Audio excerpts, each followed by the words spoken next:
कभी समय था जब पाकिस्तान खुद को इस्लामिक दुनिया का नेता समझता था। लोग मानते थे कि पाकिस्तान साउथ एशिया की एक उभरती हुई ताकत बनेगा, लेकिन आज कहानी बिल्कुल बदल चुकी है। आज यूरोप में एक नया ट्रेंड चल रहा है, पाकिस्तान छोड़ो आंदोलन। एक एक करके बड़े यूरोपियन देश पाकिस्तान से अपनी एम्बेसीज हटा रहे हैं। कारण बहुत सिंपल है, कोई व्यापार नहीं, कोई सुरक्षित माहौल नहीं, कोई भविष्य नहीं। और इस लिस्ट में ताजा नाम है फिनलैंड। वही फिनलैंड जिसे यूएन की रिपोर्ट्स में दुनिया का सबसे हैप्पी देश कहा जाता है। फिनलैंड ने आधिकारिक रूप से घोषणा कर दी है, पाकिस्तान में एम्बेसीज रखना बेकार और खर्चे वाला स्टेप है। उनका कहना है, हम अब उन देशों पर फोकस करेंगे जहां स्थिरता है, भविष्य है, अवसर है, और पाकिस्तान उनमें शामिल नहीं है। पाकिस्तान, अफगानिस्तान, म्यांमार, ये 3 देश फिनलैंड की नो फ्यूचर लिस्ट में चले गए हैं। और ये निर्णय सिर्फ सुरक्षा नहीं बल्कि इकोनॉमी और स्ट्रेटेजिक सोच पर आधारित है। अब आप सोचेंगे फोकस किस पर होगा? जवाब बहुत सीधा है, इंडिया। फिनलैंड सिर्फ भारत में अपनी एम्बेसीज नहीं रखेगा, बल्कि भारत के अलग अलग शहरों में काउंसुलेट्स ओपन करेगा। पहला नाम आ चुका है, अहमदाबाद। भारत और फिनलैंड के रिश्तों में अब सिर्फ बातचीत नहीं बल्कि $बिलियन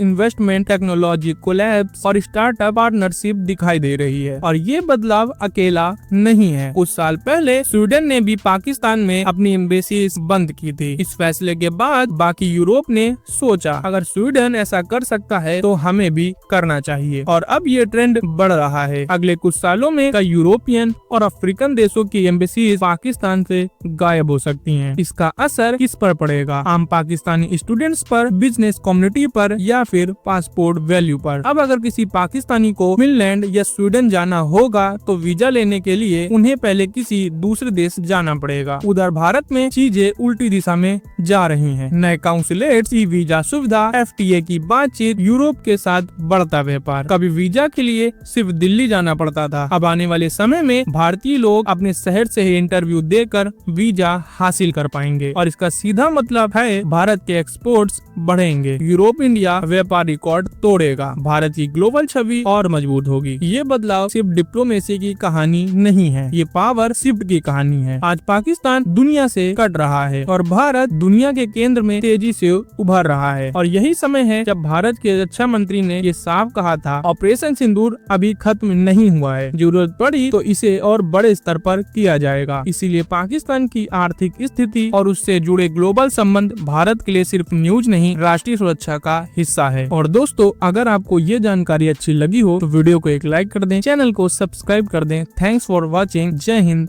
वंदे मातरम।